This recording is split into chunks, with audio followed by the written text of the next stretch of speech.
3 बेटे थे। पति खूब अच्छा कमाता और बड़े घर के ऐश सब था मोहिनी के जीवन में।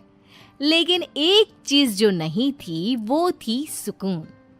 मेरी बहन और मेरा भाई दोनों गरीब, लेकिन मैं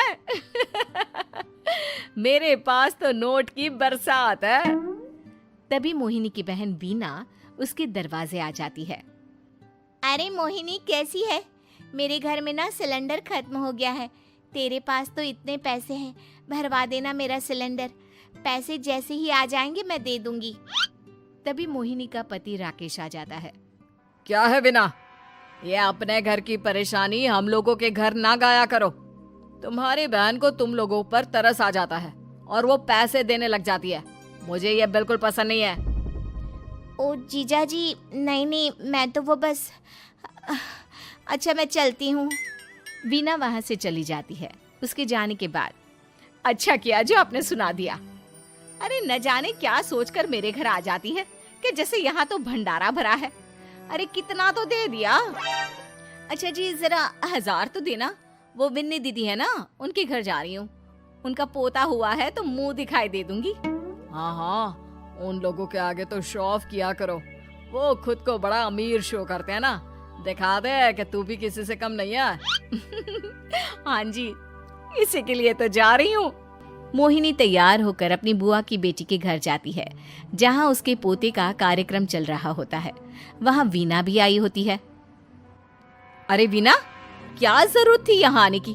तेरे घर पर गैस नहीं है तो वो भरा लेती। क्या करूं मोहिनी, बुआ को बुरा लग जाता नहीं जाती तो। वैसे मेरे पास एक जोड़ा बच्चे का कपड़ा रखा था, वही अपनी चांदी के पायल के साथ देने जा रही हूँ।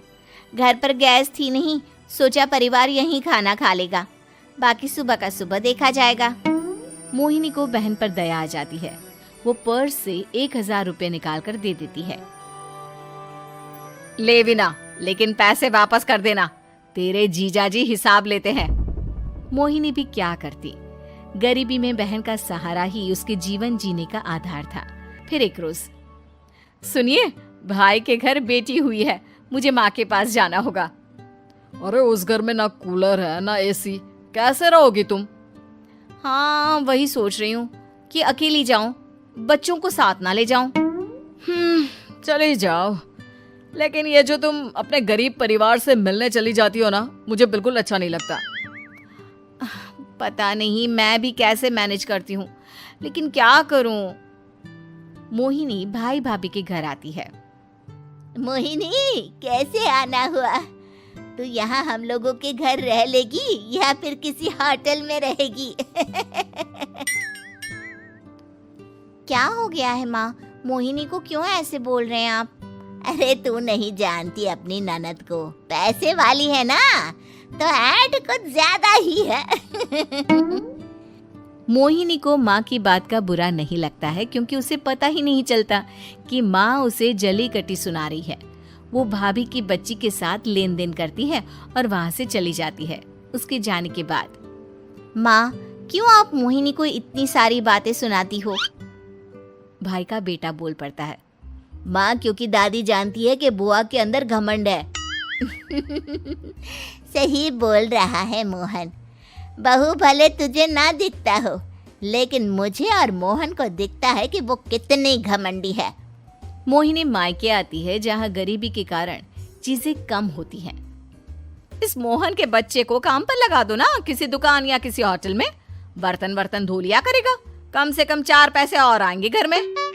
देख मोहिनी, माना तेरे पास पैसा है, लेकिन तेरे भाई के दिन इतने भी बुरे नहीं चल रहे कि वो अपने बच्चे की पढ़ाई रुकवाकर उससे बर्तन धुलवाए।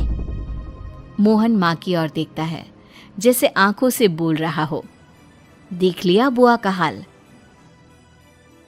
हाँ मोहिनी, बात तो सही है, लेकिन अभी मोहन को पढ़ना है। आखिर तुम भी तो अपने दोनों बेटों को पढ़ा रही हो ना। मेरे बेटों से कैसे कंपेयर कर सकती हैं आप? अरे वो तो कलेक्टर बनेंगे। हाँ, कल को वो मोहन को नौकरी में रख लेंगे, क्यों? मोहिनी कुछ दिन और रहकर चली जाती है। धीरे धीरे दिन बीतता है। मोहन बड़ा होता है और कड़ी मेहनत से सफल भी हो जाता है। मोहिनी, माँ के जाने के बाद तो तुमने भाई भाभी के घर जाना छोड़ ही दिया, क्यों? वो क्या है ना, उन लोगों का घर छोटा है, मेरे बच्चे जाना ही नहीं चाहते। पर तुझे क्यों अचानक मायके की बात याद आ गई? यार मेरा तो मायका है, भाई भाभी है, मेरा तो आना जाना लगा ही रहता है। हाँ, क्योंकि तुझे आदत है ना ऐसे छोटे से घर में और कम पैसे में रहने की। वैसे क्या खबर है आजकल मायके की अपने? अब वो घर छोटा और कम पैसे का नहीं रहा, क्योंकि मोहन तो बहुत बड़ा आदमी बन गया है। फिर क्या? मोहिनी भाभी को फोन करती है। मोहन किसी बड़ी कंपनी का मैनेजर हो गया है क्या भाभी? क्या ये सच है? हाँ मोहिनी दीदी, अब तो हम लोगों के गरीबी के दिन कट गए। आपके भाई ने कोई अच्छे कर्म किए होंगे जो हम लोगों का बेटा इतना अच्छा कमा रहा है। देख लो भाभी, पहले भी आपने कई गलतियां की थी, आप थोड़ा संभल कर चलना। भाभी को मोहिनी की बात समझ में नहीं आती कि वो क्या कहना चाहती है। फिर एक दिन वीना मोहिनी से कहती है, मोहिनी, हमारा भतीजा मोहन अच्छा कमा रहा है, क्यों ना मैं अपने बेटे की नौकरी के लिए उससे बात करूं? अरे बुआ का बेटा है, ये सोचकर मदद तो करेगा ना? हाँ हाँ, क्यों नहीं करेगा, उसके बुरे दिन में तो हम भी खड़े थे। मोहन को वीना फोन करती है और अपने बेटे की मदद करने की बात करती है। हाँ हाँ बुआ, क्यों नहीं, आप सिद्धार्थ को भेज दें, मैं अपनी ही कंपनी में उसकी नौकरी करवा देता हूँ। दिन बीतते हैं, अब वीना के हालात भी अच्छे हो जाते हैं। क्या बात है वीना, तूने भी कार ले ली, वो भी इतनी अच्छी?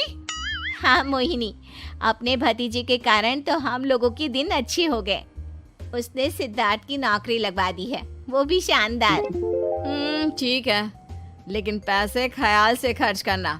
वो क्या है ना, पैसे आने आसान है लेकिन संभालने मुश्किल। मोहिनी घर पर अपने पति से बात करती है। देखो ना, सबके पास पैसे हैं, एक वक्त था जब मैं ही अमीर हुआ करती थी। लगता है कि ज्यादा दिन नहीं रह पाओगी, मेरी नौकरी को कुछ साल ही बचे हैं और तुम्हारे दोनों लड़के निकम्मे हैं। उन लोगों को बोलो ना कि नौकरी करे। तभी वहां मोहिनी के बेटे भी आ जाते हैं। अरे हमें क्या मोहन समझा है जो दिन रात गधे की तरह काम करते रहे? खैर, दिन फिरते हैं और मोहिनी के पति की नौकरी भी खत्म हो जाती है। मोहिनी क्या करे, थोड़े से पैसे में गुजारा नहीं हो रहा है। तो क्या करे, मेरी समझ में कुछ नहीं आ रहा। मोहन को बोलो ना कि वो इन दोनों के लिए नौकरी देखे, जैसे सिद्धार्थ के लिए नौकरी देखी है। मोहिनी क्या कहती, उसे अपने वो दिन याद आ जाते हैं जब उसने भाभी से मोहन को नौकर बनने की सलाह दी थी।